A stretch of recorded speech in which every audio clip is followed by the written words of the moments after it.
परम सत्कार्यो गुरु प्यारी सात संगत जी, राधा स्वामी जी। सात संगत जी, आपको पिछले वीडियो में हमने बता दिया था कि बाबा जी अब इंग्लैंड से कनाडा में जाएंगे जी, क्योंकि बाबा जी ने 23 और 24 जुलाई को कनाडा की संगत को दर्शन देने हैं जी, और संगत के साथ सवाल जवाब प्रोग्राम भी करना है जी। सात संगत जी, कनाडा में बाबा जी ने आखिर अपने कमरे में 4 गिलास क्यों मंगवाए, जबकि एक इंसान के लिए तो 1 गिलास भी काफ़ी होता है जी। लेकिन सद्गुरु अगर कुछ करते हैं तो उसके पीछे कोई ना कोई बड़ी सीख ज़रूर छुपी हुई होती है जी।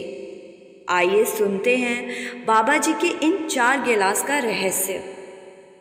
कनाडा में बाबा जी के पास उनका एक सेवादार आया और सेवादार बहुत ज़्यादा दुखी लग रहा था। तो बाबा जी ने दुखी होने का कारण पूछा तो सेवादार ने बताया कि वो यहाँ कनाडा में आ तो गया है, लेकिन उसके पास ना तो पैसे हैं और ना ही काम धंधा है। तो वो बाबा जी से अरदास करने लगा कि बाबा जी मुझ पर कृपा करो। बाबा जी ने कहा कि मैं समझ गया कि तुझे यहाँ रहने के लिए पैसे चाहिए। तो सेवादार कहने लगा कि हाँ बाबा जी, मुझे पैसे चाहिए। तो बाबा जी ने कहा कि ठीक है, इतना तो मैं तेरे लिए कर ही सकता हूँ, लेकिन तुझे एक छोटा सा काम करना होगा। तो सेवादार ने पूछा कि बाबा जी, आपका हुक्म सर आँखों पर, आप जो कहेंगे मैं वो करूँगा। सात संगत जी, असल बात तो ये थी कि ये सेवादार मेहनत ही नहीं करना चाहता था। वो चाहता था कि उसको बिना कुछ करे ही पैसा मिल जाए और वो आराम से कनाडा में अपनी ज़िंदगी बिताए और अपने परिवार के सभी खर्चों को पूरा करता रहे। और बाबा जी तो जानी जान है। बाबा जी ने तो सेवादार को देखते ही सब कुछ समझ लिया। तो बाबा जी ने इस सेवादार की एक छोटी सी परीक्षा ली। बाबा जी ने कहा कि एक काम कर, मेरे कमरे में 4 गिलास पानी के लेकर आ और चारों गिलास ऊपर तक भरे होने चाहिए। तो सेवादार दौड़ कर गया और 4 गिलास में पानी भर के बाबा जी के कमरे में पहुंच गया और बाबा जी को पानी के गिलास देने के लिए हाथ आगे बढ़ाने लगा। तो बाबा जी ने कहा कि बेटा, ये गिलास तू अपने पास ही रख और 2-2 गिलास को अपने हाथ की हथेली पर रख ले और पूर्व दिशा की ओर बढ़ना शुरू कर। जहाँ भी जिस भी गिलास में से पानी की एक भी बूंद नीचे गिरी तो वहीं रुक जाना और वहाँ थोड़ी सी खुदाई करना। तुझे वहाँ पैसे मिल जाएंगे और अगर उतने पैसे से काम न चले तो फिर बाकी के बचे 3 गिलास को लेकर उत्तर दिशा की तरफ बढ़ जाना। फिर जहाँ पर भी जिस भी गिलास में से पानी नीचे गिरे वहाँ खुदाई करना और वहाँ तुझे और भी पैसे मिल जाएंगे। ये सुनकर सेवादार बड़ा ही खुश हो गया और जो वो चाहता था अब उसको वो मिलने जा रहा था, क्योंकि उसको तो बिना मेहनत के ही पैसे चाहिए थे। तो वो चारों गिलास लेकर बाबा जी के कमरे से जाने लगा। जाते जाते बाबा जी ने कहा कि बेटा, लेकिन एक बात का ख्याल रखना, किसी भी सूरत में पश्चिम दिशा की तरफ मत जाना। बाबा जी की इस बात को सुनकर सेवादार वहाँ से चला गया और सबसे पहले पूर्व दिशा की ओर हाथ में चारों गिलास लिए चलने लगा। फिर एक गिलास में से पानी छलक गया तो सेवादार वहीं रुक गया और वहाँ खुदाई करने पर सेवादार को एक छोटा सा नोटों से भरा बैग मिल गया। सेवादार बड़ा ही खुश हो गया और फिर उसने सोचा, ये तो बहुत कम है, इतने पैसों से तो कुछ महीने ही काट पाऊंगा। फिर सेवादार अगली दिशा यानी कि उत्तर की तरफ चल पड़ा। वहाँ भी पानी गिरते ही खुदाई करने पर सेवादार को एक बड़ा बैग मिल गया जो नोटों से भरा हुआ था। ये देखकर सेवादार का दिमाग खराब हो गया और वो खुशी से पागल हो गया और ज़्यादा पैसे पाने के लालच में वो दक्षिण दिशा की तरफ बढ़ गया और वहाँ पे बिल्कुल ऐसे ही एक बहुत बड़ा बैग नोटों से भरा हुआ पाकर सेवादार की खुशी का ठिकाना न रहा और वो एकदम पागल जैसा हो गया और तीनों नोटों के बैग को अपने कंधे पर लादकर जाने लगा। तो उसको याद आया कि अभी तो एक गिलास और भी बाकी है, उस दिशा में ज़रूर इससे भी बड़ा बैग मिलेगा। सेवादार पैसा देखकर इतना पागल हो गया था कि उसने बाबा जी के हुक्म को भी अनदेखा कर दिया और पश्चिम दिशा की ओर आखिरी गिलास लेकर बढ़ गया।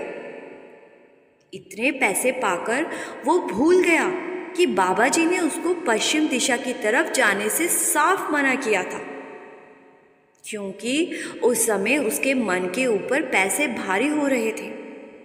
उसका मन उसके काबू में ही नहीं था और ज़्यादा बड़े बैग के लालच में वो पश्चिम दिशा की तरफ बढ़ता ही चला गया।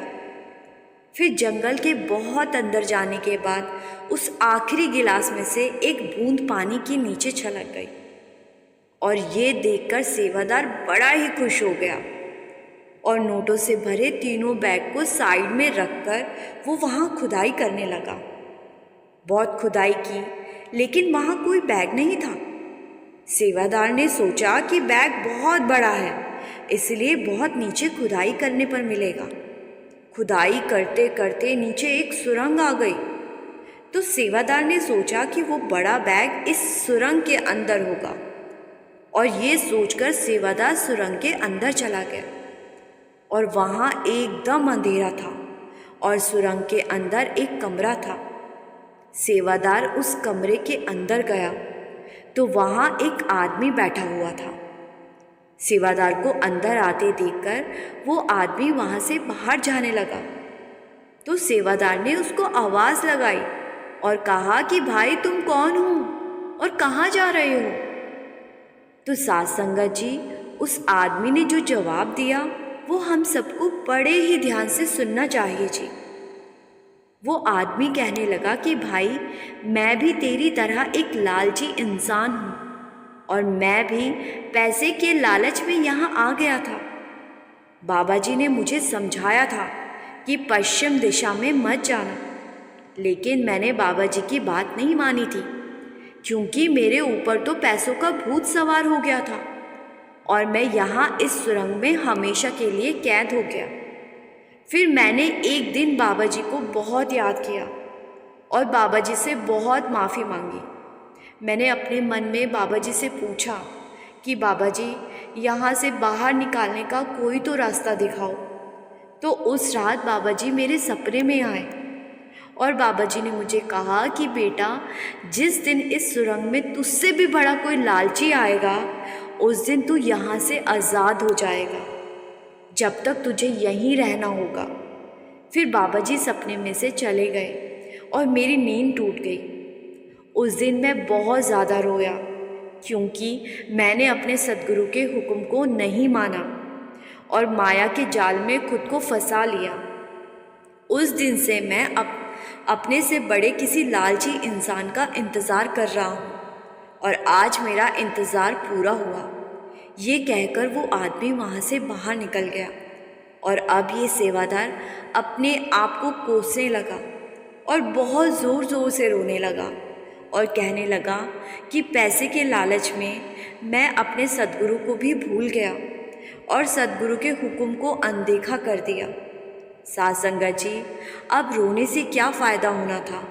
अब तो उसको खुद से बड़े किसी लालची के इंतज़ार में दिन काटने पड़ेंगे, क्योंकि वहाँ से तो वो तभी आज़ाद हो पाएगा जब उससे बड़ा कोई लालची उस सुरंग में जाएगा। साध संगत जी, इसीलिए समझाया जाता है कि गुरु अगर कुछ समझाते हैं या कुछ करने को कहते हैं तो उस हुक्म को सबसे पहले और सबसे आगे रखना चाहिए जी, और पैसे के लोभ में किसी भी अपने असल को, अपने सद्गुरु को नहीं भूलना है जी। बाबा जी अक्सर कहते हैं कि बैंक में चाहे 5 लाख है या 5 करोड़, खाना सभी ने वही 2 रोटी ही है। आज जिस पैसे को हम कमा कर जोड़ रहे हैं और सोच रहे हैं कि यही सच्ची दौलत है, तो ये हमारी सबसे बड़ी भूल है जी।